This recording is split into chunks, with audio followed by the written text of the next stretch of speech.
አብሽን ቀላል ነው እንጂ በጣም ቀላል። ሲጀመር መውደድ የሚባል ነገር ካለም ደግሞ ይዘሽው ገለጥ ይላል። የፈለከውን ነገር መናገር ትችላለህ፣ ግን ደግሞ እኔ እንደማልወድህ እርግጠኛ ሆነ መናገር አትችልም። እዚህ ቤት እኮ ደክሞም እኮ ተመቶ እኮ ሰላም የለም። አንቺ ታፈሱ። ኧረ በሽታ ይፈስሽ፣ ኧረ የሚያፍስ ነገር ይፈስሽ። ወይኔ ወይኔ ትፈዛዛ የጊዜው በቁማት ተኝታ ይሆናል። ታፈሱ። ይችን ትወዳለች ስራ በሽታ ይፈስሽ። አንቺ ምንድን ነሽ አንቺ? ይኸውልሽ ነግሬሻለሁ፣ ዛሬ ቀን በእጄ ሰበብ እንዳትሆኝ። ቆይ የሰው ልጅ እየሰለጠነ ጎበዝ እየሆነ ይመጣል። አንቺ ከቀን ወደ ቀን እየደነዘሽ ነው እንደምትመጪው፣ በየመገዱ እየተኛሽ ነው እንደምትመጪው። አንቺ ፈዛዛ ምንድነው ንገረኝ። ህብስት በጣም እየተጎዳች ነው፣ በጣም እየተሰቃየች ነው። ካለባት ችግር በላይ ደግሞ አንተም ወደዷ በጣም እያሰቃያት ነው። እሷ ናት እንደዛ ያለችህ? እሷ የነገረችኝ ህመሟ ነው። ለህመሟ ምክንያት ደግሞ አንተ እያሳያት ያለው ቸልተኝነት። ምን እሷ ላይ ታፈጫለሽ? የማይናገረውን አልፈሻበይ። አልበላም፣ በቃ ተውኝ። አራራራራ ጥጋብ ነይ ደብድብኛ ነይ። እንዴት እንደማትበይ ያሳይሻለሁ። እንቺ አፍሽ ክፈች ቶሎ በይ። ቢይ ወደዛ ዋጩሽ አፍጥኝ ቶሎ ዋጩ። ውይ ዞር በይልኝ። ለምንድነው ትናንትና እኔ እንደምመጣ ስትሰማኝ ቀረ? ከኔ ነው ወይስ ከፍቅር እየሸሸ ያለው? እንደዚህ አይነት ነገር እዚህ ቤት ውስጥ አትቀባጥሪ ያልኩሽ። አልቀባጠርኩም፣ የእውነቴን ነው። አንተ ለመኖርህን ሳውቅ ነው የተመለስኩት። አብነት ቁጭ ብሎ እየጠበቀሽ ነበር። ልጁ መጫወቻ አይደለም። እሺ እና የኔ ልብ መጫወቻ ነው እንዴ? ባሙ ትሰሚኛለሽ? ከዚህ በኋላ ሁለተኛ ጫፌን እንዳትነኪ። ምን እያደረክ ነው? ለምን እንደምትመታት? ሄርሜላ በአምላክን ትልቅ ወጥመድ ውስጥ ጨምረዋለች። ይሄ ነገር ደግሞ ለበአምላክ እረፍት ነስቶታል። ምክንያቱም ማንም ሰው እንዲያውቅበት አልፈለገም። ለአብነትም ችግሩን የተፈጠረውን ችግር ለመናገር በጣም ከብዶታል። ምክንያቱም አብነት ሄርሜላን እንደሚወዳት ስለሚያውቅ እንደዚህ ከሷ ጋር አድር ያለውኝ እንደዚህ አጥምዳኛለች ወይም ደግሞ ትልቅ ወጥመድ ውስጥ ጨምራኛለች ብሎ ከሷ ጋር አድር ያለው ብሎ ለአብነት መናገር ራሱ በጣም ከብዶታል። ምክንያቱም አብነት ለሄርሜላ አሁን ላይ ያለው ፍቅር በጣም እየጠለቀና ከመጠን በላይ እየሆነ ነው የመጣው ማለት ነው። በአምላክም የሄርሜላ ነገር ገና ካመጣጧ ባይመቸውም ዛሬ ላይ ግን ትልቅ ችግር ውስጥ እየጨመረችው ነው ያለችው። ሙሉ በሙሉ አፈቅርሃለሁ እወድሃለሁ እያለች እያስጨነቀችውና እያስቸገረችው ነው ያለችው ማለት ነው። ትክክለኛ ፍቅር ቢሆን ኖሮ ምናልባትም እንደዚህ ላታደርግ ትችላለች ብሎ እያሰበ ነው ያለው ማለት ነው። እሱ ራሱ ሳላውቅና ሳላስብበት ነው ከኔ ጋር ያሳደርከኝ በግድ አስገድደህ ካንተ ጋር እንዳድር አድርገኸኛል ብላ የራሷን ጥፋት እሱ ላይ ለማድረግ ብትሞክርም እሱ ግን ሆነ ብላ እንዳደረገችው ገብቶታል ማለት ነው። ይሄ ባይሆን ኖሮ ምናልባትም ተረጋግታና ተመቻይታ ስልኳ ውስጥ ፎቶ ልታነሳ አትችልም ነበር። ምናልባት በአምላክ አስገድዷት ቢሆን ወይም ደግሞ ያለሷ ፍቃድ ሆኖ ቢሆን ኖሮ ይሄ ነገር በፍጹም አይፈጠርም። ስለዚህ አሁን ላይ በአምላክ አውቃ ነገሮችን እንደዚህ እያደረገች እንደሆነ ገብቶ የፍቅርም ሳይሆን የሲሰኝነትና ከጀርባዋ ሌላ ነገር ይዛ ነው የመጣችው ማለት ነው። እንግዲህ በፎቶውም ለማስፈራራትና ያንን ፎቶ ፈርቶ ከሷ ጋር እንዲሆን ልታደርገው እየሞከረች ነው። በፍጹም አልሰማሽም ብሏታል። ትንሽም ያሳሰበውና ያስጨነቀው ነገር ምናልባትም ይሄ ነገር ህብስት ጋር ከደረሰ ህብስት ልትጠላኝ ትችላለች የሚለው ነገር ደግሞ ሌላ ታሪክ ውስጥ ጨምሮታል ማለት ነው። ግን ደግሞ አሁን ላይ ከሄርሜላ ጋር ካልሆነ ደግሞ ሄርሜላ ይሄንን ነገር ለህብስት ማሳየቷ የማይቀር ነው ማለት ነው።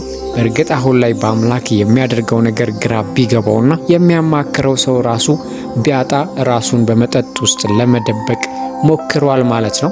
አብነትም እንግዲህ እንደ ጓደኛ ወይም እንደ ወንድም የተፈጠረውን ነገር ለመጠየቅ እየሞከረ ነው። ግን ደግሞ በአምላክ ይሄንን ነገር ካፉ ማውጣት አልፈለገም። ምክንያቱም ለአብነት እንደዚህ ተፈጥሯል፣ እኔ ከሷ ጋር አድር ያለው ይሄ ነገር እንዴት እንደተፈጠረ አላውቅም፣ እሷ እኔ ሰክሬ ነው እንደዚህ የሆነው ብሎ ለአብነት በአምላክ ቢነግረውም አብነት በፍጹም ሊያምነው አይችልም ማለት ነው። ለዚህም ነው እንግዲህ የአብነት ልብ እንዳይሰበርና ችግር ውስጥ እንዳይገባ አስቦ ነው በአሁን ሰዓት አብነት ለሄርሜላ ያለውን ስሜት እየተረዳ ስለሆነ በአምላክ ሚስጥሩን ለብቻው ይዞ መብሰልሰልና መጨነቅ መርጧል ማለት ነው። አብነት ግን ሊያወጣጣው ቢሞክርም በአምላክ እስካሁን ድረስ ምንም ነገር ትንፍሽ አላለም ማለት ነው።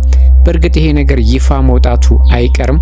አንድ ቀን ደግሞ ሄርሜላ ሆነ ብላ በአምላክና አብነትን ለማጣላት ከፈለገች ይሄንን ነገር በቀጥታ ለአብነት ከነገረችው አብነት ክፉኛ በአምላክ ላይ ሊከፋበት ይችላል። ወይም ደግሞ ለምን እስካሁን ድረስ ደበከኝ፣ እውነቱን ለምን አልነገርከኝም ብሎ ሌላ ሀሳብ ሊያስብ ይችላል ማለት ነው። ግን አሁን ላይ በአምላክ እንግዲህ ዝምታን መርጧል ማለት ነው። ሄርሜላን በተቻላት መጠን በአምላክን ወደ ራሷ ለመሳብ እየጣረች ነው ያለችው። እሱ ደግሞ ከሷ እየሸሸ ነው። እስከ መቼ እንደዚህ እንደሚቀጥል ባያቅም አሁን ላይ የፎቶው ነገር እንግዲህ ትልቅ ችግርና ትልቅ መዘዝ ይዞ እንደሚመጣ ግልጽ ነው ማለት ነው። ህብስትማ አሁን ላይ በአምላክ ችላ እያላት እንደሆነና በሱ እየተጠላች ወይም ያልተወደደች መስሎ ስለተሰማት በጣም እያዘነችና እየተከፋች ነው ያለችው። ምክንያቱም ለሁለት ቀን ያህል ክፍሏም አልመጣም አላያትም። ይሄ ነገር እንግዲህ ህብስትን ብቸኝነትና በአምላክ አለመወደድ አይነት ስሜት ስለተሰማት እንግዲህ ለአብነት ይሄንን ሀሳቧን እያስረዳችው ነበረ። አብነትም በተቻለ መጠን ሊያረጋጋት ሞክሯል። ግን ህብስት አሁን ላይ እንግዲህ የበአምላክ ፍቅር እጥግ ድረስ እየደረሰባት ነው ያለው። ምናልባትም ከሄርሜላ ጋር ያለውን ግንኙነት ስታቅ ሙሉ በሙሉ ልትጠላው ትችላለች። እሱም ይሄ ነገር ነው በጣም ያሳሰበው ማለት ነው። በህብስት መጠላት ሁሉን ነገር ሊያጨልምበትና ተስፋ ሊያስቆርጠው ይችላል ማለት ነው። እጥግ ድረስ ነው የሚወዳት፣ ግን ደግሞ ይሄንን ፍቅር ማመን አልፈለገም። ምክንያቱም በአምላክ ብዙ ውስብስብ ነገሮች ያሳለፈ ሰውና በብዙ ጭንቀቶች ውስጥ ያለ ልጅ ስለሆነ ይሄንን ነገር እንግዲህ በግልጽ ለሷ እገባለሁ ወይስ አልገባም የሚለው ነገር ራሱ ሌላ ጭንቀት ውስጥ እየጨመረው ነው ያለው። ግን ደግሞ አሁን ላይ የሱ መሸሽና እሷን ህብስትን ችላ ማለቱ ህብስትን ሌላ ችግር ውስጥ እየጨመራት ነው እያለው ማለት ነው። በዛ ላይ ህብስት አሁን ላይ እንግዲህ ይፍቱ ስራ ቁም ስቅሏን እያሳየቻት ነው። መድኃኒቱንም እንግዲህ ሌላ አንዱ መድኃኒት አልቆ ሌላ መድኃኒት ማምጥታ ከምግብ ጋር እንድትበላ እያደረገቻት ነው። ይሄንን ነገር ደግሞ ታፈስ ከበአምላክ ጋር ለማስቀረት እየጣረች ነው ያለችው። ታፈስም በሌላ በኩል እንግዲህ ራሷን ትልቅ ችግር ውስጥ እየጨመረች ነው ያለችው። በአምላክ እንግዲህ በአምላክን ስለምትወደውና ከሱ ጋር መሆን ስለምትፈልግ እሱ የሚላትን ነገር ነው እያደረገች ያለችው። ምናልባትም ይፍቱ ስራ ታፈስ ምግብ ውስጥ መድኃኒቱን እንደማትጨምር ካወቀች ትልቅ አደጋ ሊፈጠርባት ይችላል ማለት ነው። ዛሬም እንግዲህ ህብስት ምግቡ ውስጥ መርዝ አለ ብላ ስላሰበች አልበላም ብላ ነበረ።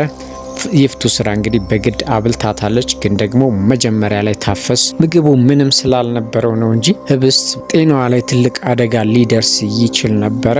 ግን ደግሞ አሁን ላይ ታፈስ ከበአምላክም በላይ ትልቅ ስራ እየሰራች ነው ለህብስት። ግን ደግሞ በጣም ትልቅ ችግር እሷ ላይ ሊፈጠር እንደሚችልም ማሰቧና መጨነቋ አልቀረም። በዛ ላይ ደግሞ ይፍቱ ስራ አሁን ላይ ለታፈስ ያላት አስተሳሰብ ጭቅጭቅና ዱላ ራሱ ሌላ ታሪክ ውስጥ እየገባ ነው ያለው። ይፍቱ ስራ እንግዲህ መጨረሻዋ ምን እንደሚሆን ባናቅም አሁን ላይ ሁሉንም ነገር ለመቆጣጠርና ሁሉንም እኔ ነኝ ለማቀው ለማለት አባዚዋ እንደጨመረ ነው ያለው። ቤቱንም በአንድ እግሯ እያቆመችና ሁሉንም እየረበሸች ነው ያለችው ማለት ነው።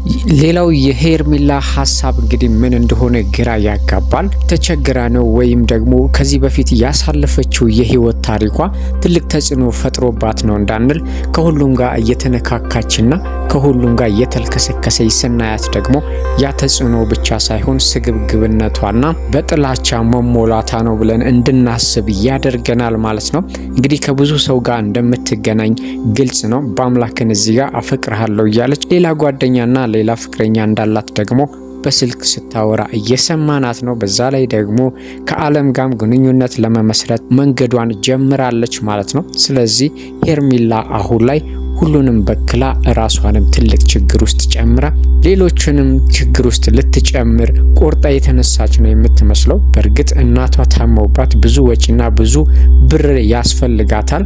ለዛ ብር ደግሞ አለም እየረዳት ነው ያለው። እውነት እሷ እንደምትለው ብር ብቻ ከሆነ የምትፈልገው ሀሳቧን በሙሉ ከአለም ጋር አድርጋ የምትፈልገውን ነገር ለእናቷ ማድረግ ትችል ነበር። እሷ ግን ካስሩ ወይም ደግሞ ካገኘችው በሙሉ መጠቀም ነው የምትፈልገው። ይሄ ነገሯ ደግሞ ትልቅ ችግር ውስጥ ሊጨምራት እንደሚችል በፍጹም አላወቀችም ማለት ነው። በአምላክንም በእጇ ለማድረግ ብዙ መከራዎችን እያየች ነው ያለችው። በአምላክ ደግሞ አልፈልግም እንዳትነኪኝ በማለት ራሱ በጥፊ ቢመታትም እንደፈለገ ቢያረጋትም በፍጹም ከሱ ልትላቀቅ አልቻለችም። እንግዲህ አሁን ዛሬ ላይም ሳይፈልግ ስትነካው በጥፊ ሲመታት ዓለም ደርሶ ገላግሏቸዋል ማለት ነው። ግን ደግሞ በአምላክ አሁን ላይ ነገሮችን ሰፋ አድርጎ የሚያይል ስለሆነ ዓለም ለምን መሀል ገብቶ ለሷ እንደተቆረቆረና ለሷ ለምን እንደዚህ እንዳዘነ ትልቅ ጥርጣሬ ገብቶታል ማለት ነው። በአምላክም እንግዲህ ለዓለም ያቀረበው ጥያቄ ዓለምን አስደንግጦታል። በእርግጥ ሲመታት ዝም ብሎ ማየት ያልነበረበትም። ዓለም ግን መሀል የገባው የሄርሜላን እጅ በመያዝና በአምላክን በቁጣ በማየት ነበረ። ይሄ ነገር ደግሞ ለበአምላክ ትልቅ ጥያቄ ሆኖበታል። ምክንያቱም ከዚህ በፊት ክፍሏ ውስጥም እጇን ይዞ ስላየው ጥርጣሬ ነበረበት ማለት ነው። አሁን ላይ እንደገና ደግሞ ሁለተኛ ጥርጣሬ በአምላክ አግኝቷል ማለት ነው። ስለዚህ የሁለቱን ግንኙነት በትኩረትና ወይም በጥንቃቄ ከተከታተለ የሁለቱን ግንኙነትና ዓላማቸውን ሊደርስበት ይችላል ማለት ነው።